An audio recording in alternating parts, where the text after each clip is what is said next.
BP's initial attempt to stop the massive oil spill in the Gulf of Mexico has failed.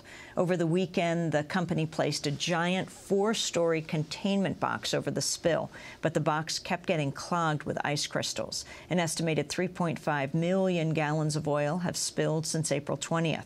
Well, author Peter Maass writes about how oil has resulted in devastation around the world in his new book, Crude World, The Violent Twilight of Oil. Maass spent 8 years traveling the globe to discover the costs of oil production to the planet. He's an award-winning investigative journalist, an author, and a contributing writer to the New York Times Magazine. He's joining us now from Boston. Welcome to Democracy Now!, Peter Maass. Talk about BP in the global context. Well, BP is, of course, one of the largest shareholder-owned companies in the world.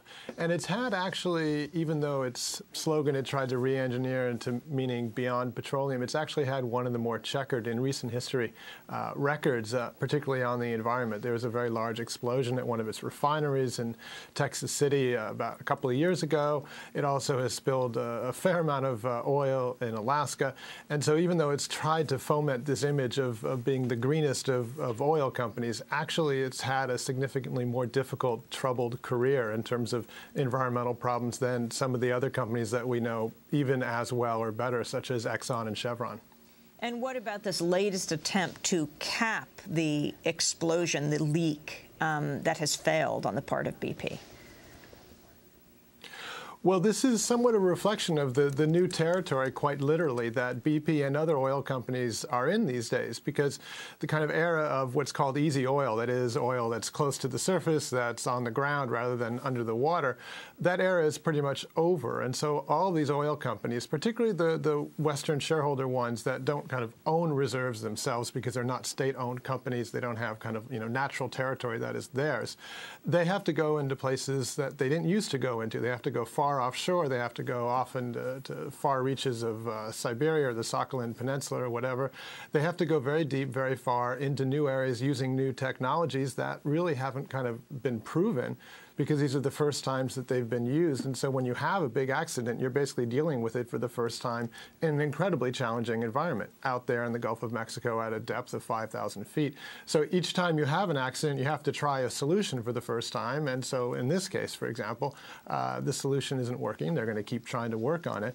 But it just shows kind of how much they have to deal with in the way of new challenges and the dangers, therefore, that exist when you have to go into new terrains, deep water, for example, and get oil, because the easy oil is pretty much gone as far as these companies are concerned.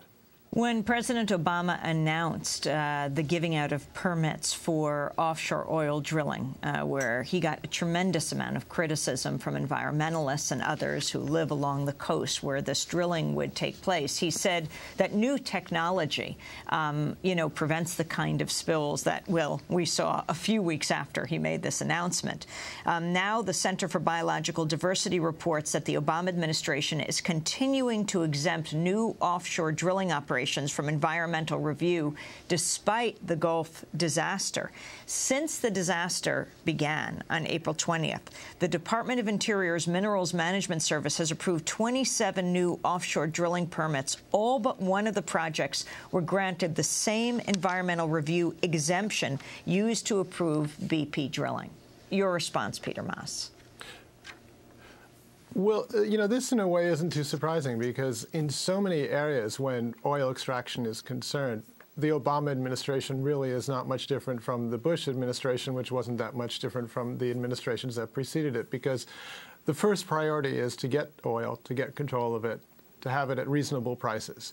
And this is something that crosses over Democratic and Republican administrations. So one shouldn't really be that surprised that the Obama administration isn't terribly different than the Bush administration. I mean, there are dictators all over the world who possess a lot of oil, whom the Bush administration dealt quite closely with, and the Bush administration was criticized rightly for that, whether it's Teodor Obiang in Equatorial Guinea, whether it's Nursultan Nazarbayev in Kazakhstan.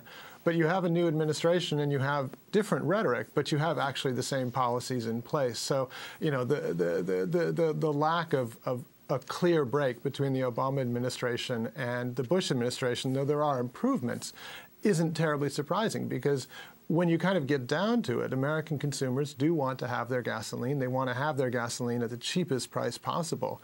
And so for, administration after administration, it has meant getting the oil wherever it is. And there was a brief moment, of course, we're all kind of somewhat famously aware of it, when Jimmy Carter put solar panels up on the White House roof and was going to try to direct the country into a somewhat different energy future. But of course, that all changed. Reagan became president. The solar panels were taken down.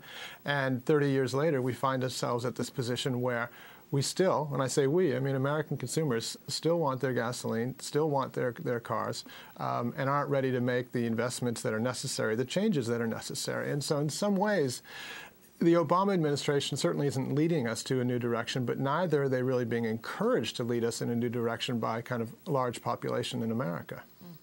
You begin your book, Crude World, with J. Paul Getty's quote, "The meek shall inherit the earth, but not the mineral rights." Peter Maass. This is something that, kind of, in one way it seems obvious, another way not so. We have this idea that countries that have oil, lots of oil, are lucky, kind of Beverly Hillbilly style. If you find oil in your backyard, you're rich and everything goes quite well.